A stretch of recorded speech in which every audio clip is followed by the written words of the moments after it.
สวัสดีทุกคน ยินดีต้อนรับเข้าสู่ช่อง Ewales วันนี้จะมา Deep Talk ยูริเจาะลึกทุกอารมณ์ ทุกฉาก ทุกกระแสของซีรีส์รักสุดท้าย My Safe Zone เราจะมาส่องสปอยคอมเมนต์จากแฟนๆ หลังดูตอนที่ 3 จบลงไปหมาดๆบอกเลยว่าคอมเมนต์เดือดมาก เราจะพาไปดูว่าชาวเรือเขาคิดเห็นยังไงกับแต่ละฉาก พร้อมวิเคราะห์เจาะลึกความสัมพันธ์ของลินกับเจน อย่ารอช้า ใครที่ดูจบแล้วยัง move on ไม่ได้ หรือใครที่ยังไม่ดู แต่โดนสปอยจนอยากรู้ ต้องอยู่กับเราให้จบนะ ไปเริ่มกันเลย ภาพความผูกพันของเจนกับลินถูกย้อนกลับมาให้เห็นในห้องนอนของลิน เจนมาขอให้ลินช่วยติวกันบ้าน และมักจะแอบมองหน้าลินอยู่เสมอ ลินแสดงความเป็นห่วงว่าถ้าวันหนึ่งเธอไม่ได้อยู่ข้างๆแล้วใครจะติวหนังสือให้แต่เจนมั่นใจว่าวันนั้นจะไม่มีทางมาถึงและขอให้ลินสัญญาว่าจะไม่ทิ้งกันลินแสดงความหนักใจเพราะคะแนนสอบของเจนไม่ค่อยดีอาจจะต้องเรียนกันคนละมหาวิทยาลัยทำให้เจนแซวว่าลินบูลลี่คะแนนตนเองทั้งคู่จึงหยอกล้อตีหมอนกันอย่างสนุกสนานจนกระทั่งลินเสียหลักล้มทับลงบนตัวเจนยังคงขอคำมั่นจากลินซ้ำๆว่าจะไม่ทิ้งกันด้วยความตื้อของเจนในที่สุดลินก็ยอมเกี่ยวก้อยสัญญาด้วยท่าทีที่ยังคงกังวลกลับมาสู่ปัจจุบันในห้องนอนของเจนลินยอมรับว่าตอนมาเอาผ้ากันเปื้อนเธอได้เจอกับเสื้อนักเรียนเก่าของตัวเองและถามเจนว่าได้อ่านข้อความที่เธอเขียนไว้ให้แล้วหรือยังเจนยอมรับว่ายังไม่ได้อ่านเพราะเมื่อรีบเขียนเสื้อให้ลินแล้วนำไปคืนให้ก็กลับถูกลินทิ้งไปแล้วเจนรู้สึกเสียใจและกำลังจะเดินหนีแต่ลินดึงเสื้อไว้แล้วขอโทษพร้อมน้ำตาที่ไม่ได้บอกเจนตรงๆว่าเธอต้องไปเรียนต่อต่างประเทศเจนพยายามเดินหนีอีกครั้ง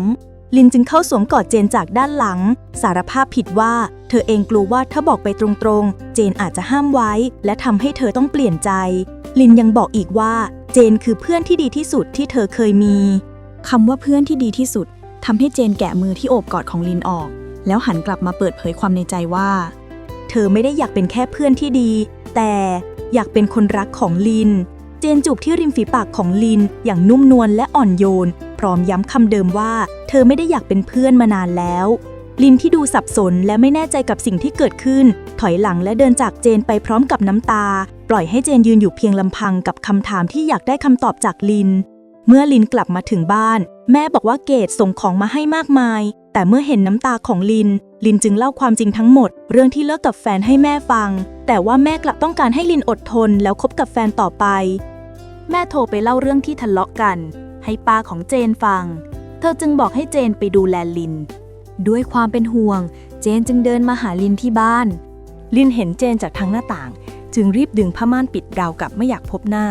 เจนเดินมาเคาะประตูหน้าห้องของลินขอโทษถ้าทำให้ลินโกรธและยอมรับแล้วว่า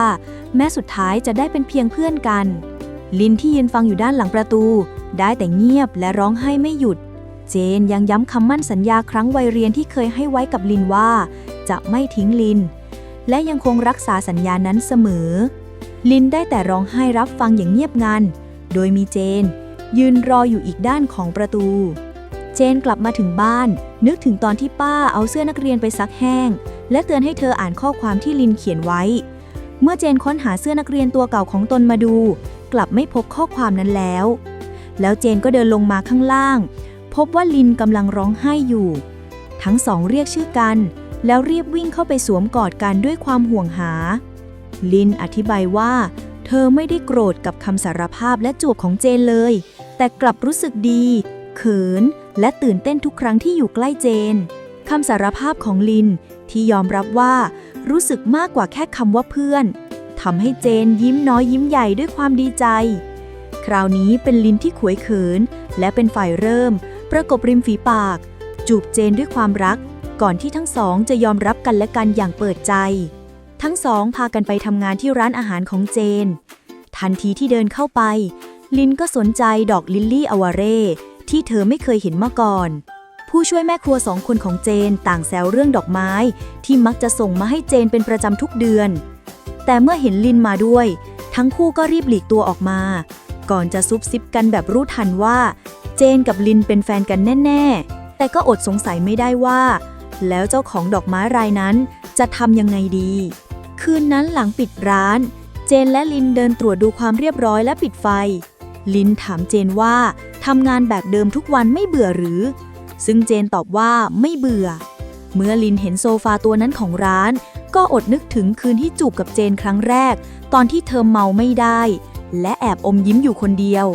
เจนเรียกให้ลินกลับบ้านแต่ลินกลับขอค้างคืนกับเจนด้วย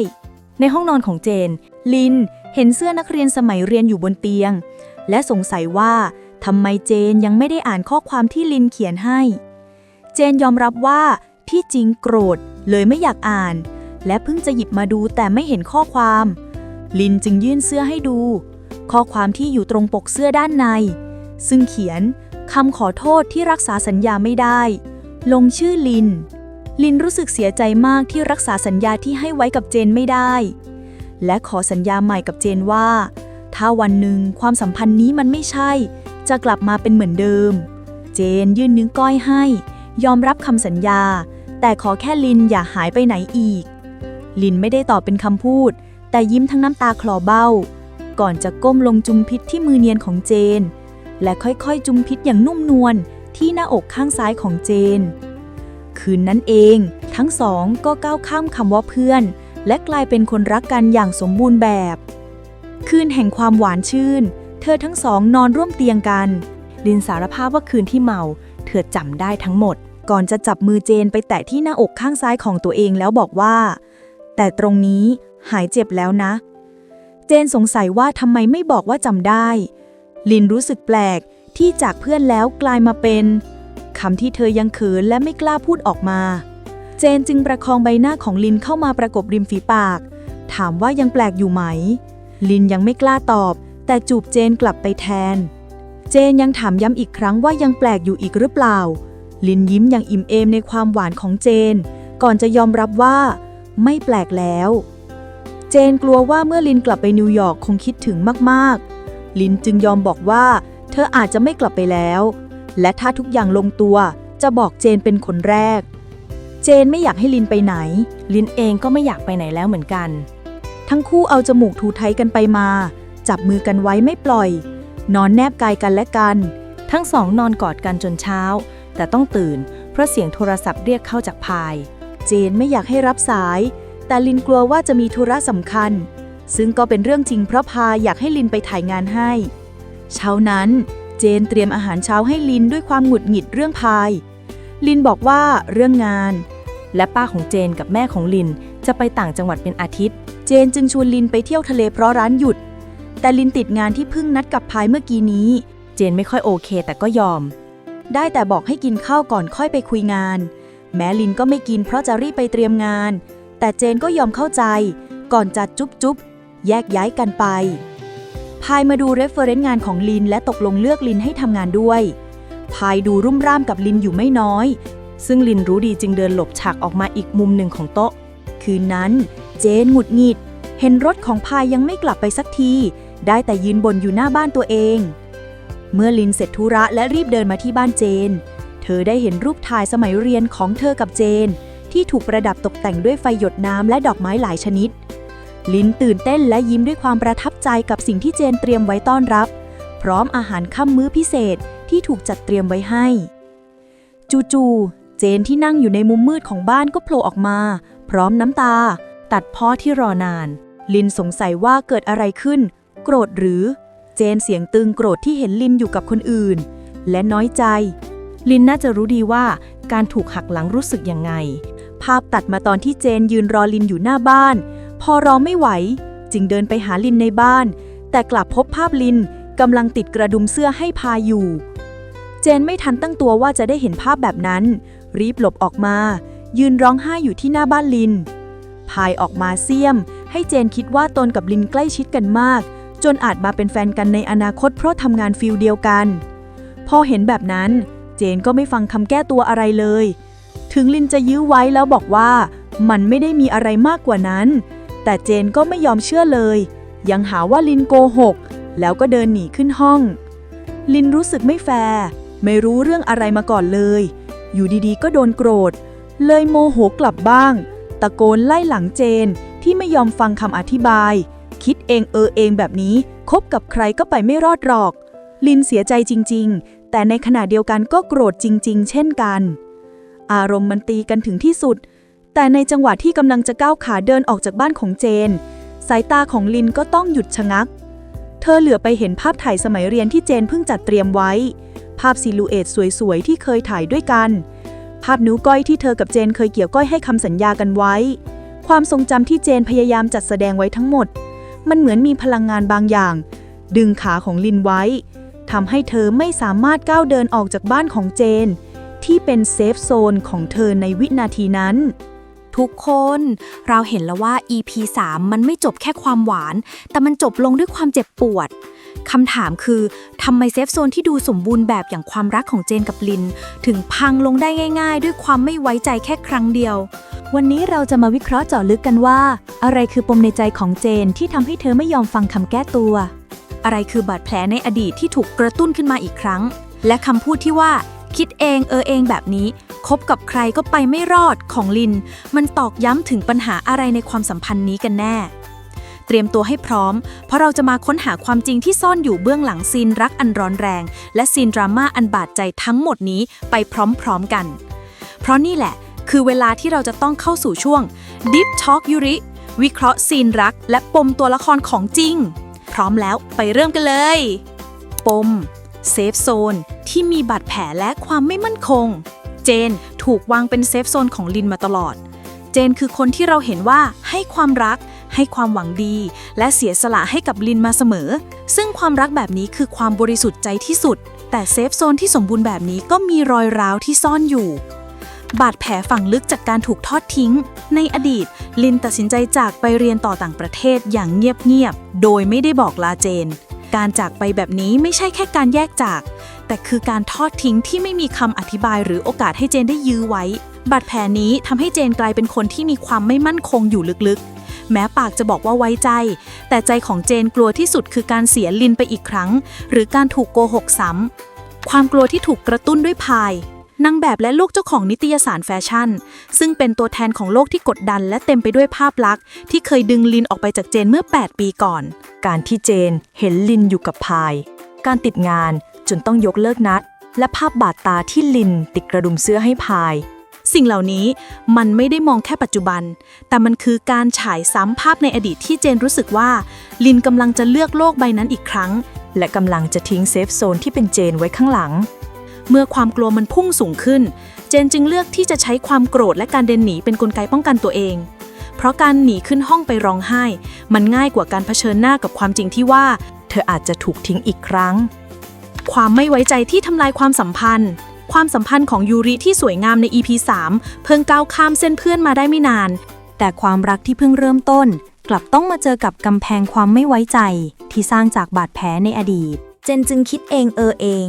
โดยไม่ฟังคำแก้ตัวใดๆเพราะลึกๆเธอเชื่อว่าถ้าฉันเคยถูกทิ้งมาแล้วครั้งหนึ่งก็ต้องถูกทิ้งได้อีกและนั่นคือสิ่งที่ลินตอบกลับด้วยความโมโหว่าคบกับใครก็ไปไม่รอดเพราะการไม่ยอมฟังและไม่ไว้ใจคือยาพิษที่ทำลายทุกความสัมพันธ์ปมของลินกับการค้นหาตัวตนที่ยังไม่จบสิ้นลินเป็นตัวละครที่ซับซ้อนเธอถูกมองว่าคือคนที่ทิ้งเจนไปในอดีตเพื่อตามหาความฝันแต่จริงๆแล้วลินเป็นตัวแทนของคนที่กำลังตามหาความหมายและพยายามเป็นตัวเองมาโดยตลอดความขัดแย้งระหว่างความฝันกับความรักการกลับมาหาเจนของลินไม่ใช่แค่เพราะความรักแต่เพราะลินตระหนักแล้วว่าความสุขที่แท้จริงของเธอคือความรู้สึกปลอดภัยที่อยู่กับเจนไม่ใช่ความสำเร็จอันฉาบฉวยในนิวยอร์กถึงแม้ลินจะเลือกเจนแล้วแต่เธอก็ยังอยู่ในช่วงที่ต้องสร้างอาชีพและพิสูจน์ตัวเองในวงการแฟชั่นการรับงานจากพายจึงเป็นความจำเป็นทางอาชีพเป็นส่วนหนึ่งของโลกที่เธอยังตัดไม่ขาดลินแบกรับความเครียด2 ด้านหนึ่งคือความกดดันในการทำงานกับโลกภายนอกอีกด้านคือความเปราะบางในความสัมพันธ์ที่เพิ่งเริ่มต้นกับเจนความโมโหที่มาจากการไม่ถูกรับฟังเมื่อเจนเลือกที่จะโกรธและเดินหนีไปเพราะภาพที่เห็นลินรู้สึกไม่เป็นธรรมอย่างรุนแรงเธอเพิ่งจะตัดสินใจเลือกเจนอย่างเต็มที่ทั้งการขอค้างด้วยกันการยอมรับความรู้สึกแต่กลับถูกพิพากษาจากสิ่งที่เธอไม่ได้ทำคำพูดของลินที่ว่าที่ไม่ยอมฟังคำอธิบายคิดเองแบบนี้คบกับใครก็ไปไม่รอดจึงไม่ใช่แค่การต่อว่าด้วยอารมณ์ชั่ววูบแต่มันคือการประกาศจุดยืนของเธอลินกำลังบอกเจนว่าความรักต้องอยู่บนพื้นฐานของการสื่อสารและความไว้ใจลินต้องการความสัมพันธ์ที่เป็นผู้ใหญ่ ไม่ใช่การตัดสินจากความกลัวในอดีต ซีนที่หยุดการจากลาถูกดึงไว้ด้วยคำมั่นสัญญา บทสรุปที่สวยงามของตอนนี้ก็คือฉากที่ลินกำลังจะเดินออกจากบ้านไปแต่เธอดันหยุดชะงักในจังหวะที่โมโหและตัดสินใจเดินออกจากบ้านไปลินได้แสดงให้เห็นว่าการจากไปคือทางออกเดิมที่เธอคุ้นเคยแต่สิ่งที่หยุดลินไว้คือภาพถ่ายโดยเฉพาะภาพนิ้วก้อยที่เพิ่งเกี่ยวก้อยสัญญาไว้ใหม่กับเจนสัญญาที่ว่าจะไม่ทิ้งกันและพร้อมกลับมาเป็นเพื่อนหากไปไม่รอดภาพถ่ายวัยเรียนและภาพเกี่ยวก้อยกันระหว่างเธอทั้งสองคนที่เจนตั้งใจจัดไว้มันดึงสติของลินกลับมาย้ำเตือนว่าเซฟโซนที่แท้จริงของลินคือคำมั่นสัญญาและความรักที่ซื่อสัตย์ที่เจนมอบให้มาตลอดต่างหากและความรักนี้แข็งแกร่งกว่าความโมโหใดๆลินไม่สามารถเดินออกจากบ้านไปได้เพราะนั่นหมายถึงการละทิ้งตัวเองและละทิ้งเซฟโซนที่เธอตามหามานานอีกครั้งซึ่งเธอจะทำลายมันไปอีกครั้งหรือไม่ภาพเหล่านี้ย้ำเตือนลินให้เธอต้องตัดสินใจการให้คำมั่นสัญญาที่หนักแน่นกว่าเดิมไปแล้วการเดินหนีไปในครั้งนี้ไม่ใช่การกลับไปตามหาตัวเองแบบในอดีตแต่อาจเป็นการทำลายเซฟโซนที่เธอตั้งใจสร้างขึ้นมาใหม่ด้วยมือตัวเองลินจึงต้องหยุดและเลือกเผชิญหน้ากับปัญหาความไม่ไว้ใจนี้หรือจะหนีมันไปอีกครั้งองค์ประกอบเสริมและสัญลักษณ์เสื้อนักเรียนเก่าและข้อความที่ถูกทิ้งไว้เป็นสัญลักษณ์ของความผูกพันและบาดแผลเป็นตัวแทนของอดีตที่สวยงามและคำมั่นสัญญาระหว่างเจนกับลิน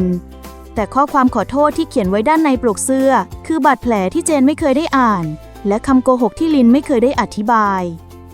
การที่เจนไม่ได้อ่านเพราะความโกรธไม่ไว้ใจตั้งแต่แรกและเพิ่งมาเห็นข้อความคำขอโทษที่รักษาสัญญาไม่ได้ในที่สุดมันคือการปิดรอยร้าวในอดีตและเป็นส่วนสำคัญที่ทำให้ทั้งคู่ยอมรับความรู้สึกกันและกันในปัจจุบันดอกลิลลี่อวาเร่และความคลุมเครือเป็นสัญลักษณ์ของความสุขที่กลับมาความบริสุทธิ์หรือความจงรักภักดีการที่ลินสนใจดอกไม้ในร้านเจนอาจหมายถึงความสุขที่แท้จริงที่ลินค้นพบเมื่อกลับมาหาเจนแต่กับตัวละครปริศนาการที่ผู้ช่วยครัวแซวถึงดอกไม้ที่ส่งมาให้เจนเป็นประจำทุกเดือนเป็นการแนะนำตัวละครที่3ที่มีความผูกพันกับเจนมาก่อนหน้าลินทำให้เกิดความคลุมเครือและความไม่มั่นคงที่จะส่งผลต่อความสัมพันธ์ในอนาคตภาพถ่ายและนิ้วก้อยที่เกี่ยวก้อยกันภาพถ่ายซิลูเอตภาพถ่ายย้อนแสงและโดยเฉพาะภาพนิ้วก้อยที่เกี่ยวก้อยกันไว้เป็นองค์ประกอบสุดท้ายที่ถูกวางไว้เพื่อเป็นกับดักทางอารมณ์เป็นสัญลักษณ์แห่งคำมั่นสัญญา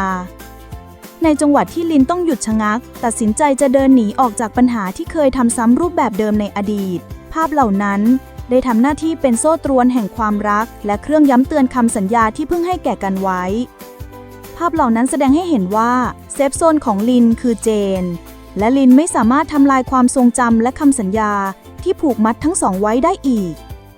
ความสำคัญคือการตัดสินใจอยู่ต่อจึงไม่ใช่เพราะความรักอย่างเดียวแต่เป็นการรักษาความเป็นตัวเองและรักษาสัญญาที่สำคัญที่สุดของชีวิตเรื่องจริงที่สะท้อนละครประโยคที่ลินระเบิดใส่เจนว่าคิดเองเองแบบนี้คบกับใครก็ไปไม่รอดและปมความไม่ไว้ใจของเจนสะท้อนปัญหาความสัมพันธ์ที่เกิดขึ้นจริงในสังคมอย่างกว้างขวางเรื่องความไม่ไว้ใจกับการทำลายความสัมพันธ์มีกระทู้จำนวนมากที่พูดถึงความอึดอัดกับแฟนที่ขี้หึงขี้ระแวงเกินไป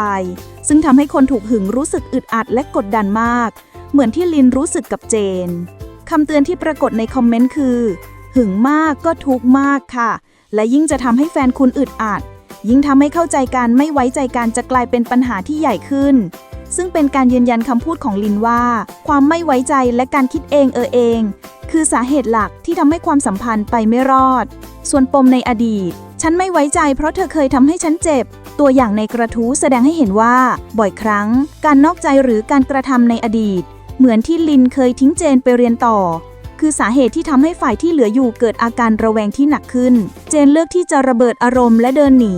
ซึ่งเป็นกลไกป้องกันตัวเองจากความกลัวการถูกทอดทิ้งซ้ำสองผู้เชี่ยวชาญใน Reddit แนะนำว่าการจะแก้ไขพฤติกรรม self-sabotage หรือการทำลายความสัมพันธ์ตัวเองแบบนี้ต้องเริ่มจากการทำความเข้าใจความวิตกกังวลและไม่ปล่อยให้ความกลัวในอดีตมาทำลายอนาคตและเมื่อหมดรักแต่ยังไปไหนไม่ได้เหมือนเซฟโซนและความผูกพันฉากที่ลินหยุดชะงักที่ประตูสะท้อนความคิดเห็นในพันทิปที่ว่าหลายคนรู้ว่าความรักมันไม่ใช่ปลายทางไปไม่รอดแต่ก็ดันฝืนคบจนผูกพัน ความรักของเจนและลินจริงไม่ใช่เรื่องของความรักโรแมนติก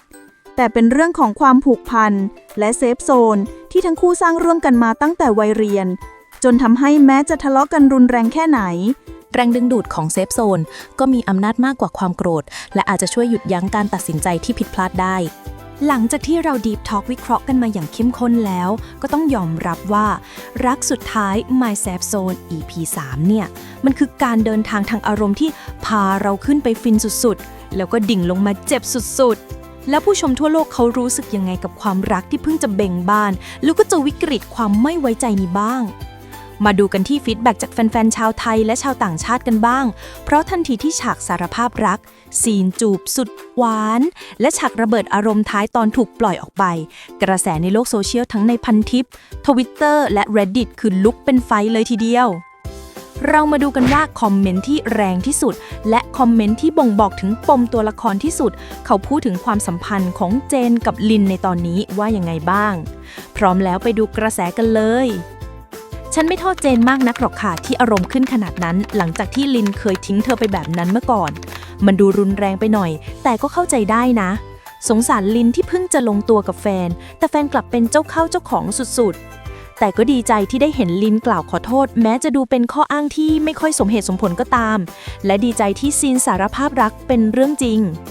ฉันไม่คาดคิดเลยว่าลินจะตอบรับความรู้สึกของเจนเร็วขนาดนี้แต่ฉันก็ไม่บ่นนะเจนของฉันพร้อมจะปล่อยวางแล้วด้วยซ้ำตอนที่เสนอโต๊ะให้ลินแต่งงานกับเกดน่ะแต่เจนไม่โอเคอย่างหนักกับการที่ลินมันนอกใจทำตัวสนิทสนมกับคนอื่นตอนที่คบกับเธออยู่ซึ่งฉันชอบมากที่เจนยืนหยัดในจุดนี้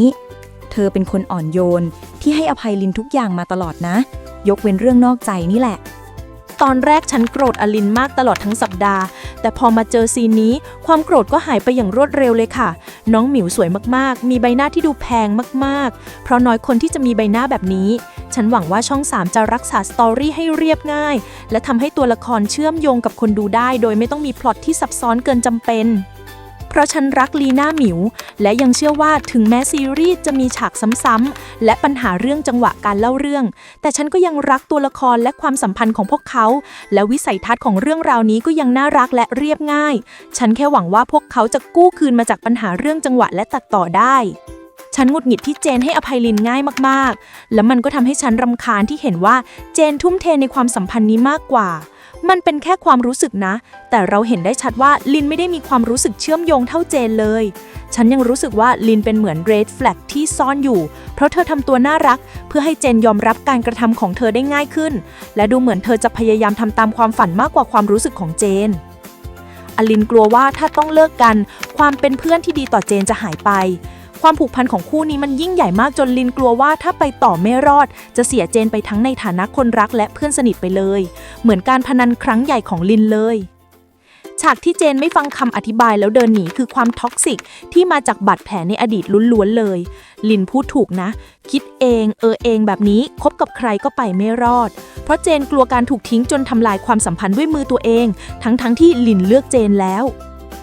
ฉันโคตรอินกับซีนที่ลินกำลังจะเดินออกจากบ้านแต่ต้องหยุดชะงักเพราะเห็นภาพถ่ายที่เจนจัดไว้เลยมันไม่ใช่แค่ความรักนะมันคือความผูกพันที่สร้างมาเป็น10 ปีที่เป็นเหมือนพันธนาการไว้ทำให้ลินไปไหนไม่ได้จริง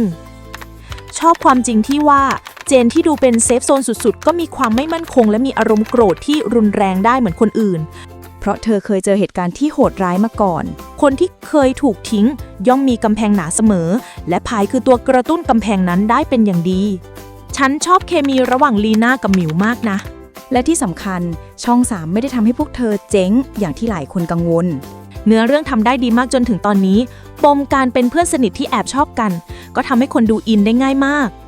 ฉันคิดว่าการที่ลินมีดราม่าและทะเลาะกับแม่บ่อยๆน่าจะมีส่วนเกี่ยวข้องกับการที่เธอต้องไปนิวยอร์กเมื่อก่อนโดยที่ไม่ได้เต็มใจ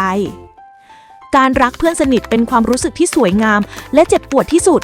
เจ็บปวดเพราะมันคือรักในความเงียบแต่ก็สวยงามเพราะมันบริสุทธิ์และลึกซึ้งหลายครั้งที่ความใกล้ชิดทำให้เรากลัวการก้าวไปต่อเพราะกลัวจะเสียสายสัมพันธ์อันมีค่าที่เคยมีอยู่แล้วไปยอมรับว่าจังหวะการเล่าเรื่องของ EP 3 ค่อนข้างเร็วและตัดจบแบบห้วนๆทำให้ฉากสำคัญบางฉากดูด้อยลงไปหน่อยแต่สิ่งที่ดีที่สุดคือเคมีของนักแสดงนำที่ช่วยดึงให้เรื่องน่าติดตามไว้ได้ทั้งหมดเลยค่ะ ฉันโคตรชอบการดีไซน์ฉากจบเลย มันเป็นศิลปะมากที่ใช้ภาพถ่ายเก่าๆ และนิ้วก้อยเป็นตัวหยุดการจากลาของลิน มันสื่อถึงความผูกพันที่แข็งแกร่งกว่าความโมโห และเป็นสัญลักษณ์ของเซฟโซนได้อย่างสมบูรณ์แบบ ฉันยังมีความรู้สึกว่าลินคือ red flag สัญญาณอันตรายที่ซ่อนอยู่นะคะ เพราะเธอทำตัวน่ารักน่าเอ็นดู เพื่อให้เจนยอมรับการกระทำของเธอได้ง่ายขึ้น และดูเหมือนเธอจะพยายามทำตามความฝันมากกว่าความรู้สึกของเจน ฉันชอบที่ซีรีส์นี้เน้นการต่อสู้ดิ้นรนของมนุษย์จริงๆ เจนต้องต่อสู้กับบาดแผลในอดีต ความกลัวถูกทิ้ง ส่วนลินต้องต่อสู้กับการค้นหาตัวเองและสร้างอาชีพ ซึ่งปมเหล่านี้มันทำให้ตัวละครมีมิติ ไม่ได้มีแต่ซีนหวานอย่างเดียวนะ เป็นยังไงกันบ้างคะกับการเจาะลึกรักสุดท้าย My Safe Zone EP 3 ที่เรียกได้ว่าพาเราไปเดินทางสุดทุกอารมณ์เลย หวังว่า Deep Talk ยูริของเราจะช่วยให้ทุกคนเห็นมิติและความซับซ้อนในความสัมพันธ์ของเจนกับลินชัดเจนมากขึ้น ทุกคนคิดว่าใครควรเป็นฝ่ายง้อคะ แล้วเจนจะยอมลงมาคุยกับลินไหม คอมเมนต์มาพูดคุยกันด้านล่างได้เลยนะ จะคอยตามอ่านทุกความคิดเห็น ฝากกดไลค์ กด Subscribe และกดกระดิ่ง ช่อง Awales กับ Deep Talk ยูริเพื่อไม่พลาดทุกการวิเคราะห์ฉากต่อฉากของรักสุดท้าย My Safe Zone ในตอนหน้าด้วยนะ แล้วเจอกันใหม่ EP 4 ที่รับรองว่าดราม่าเข้มข้นขึ้นแน่นอน แล้วพบกันใหม่ ขอให้เป็นวันที่ดีสำหรับทุกคน สวัสดี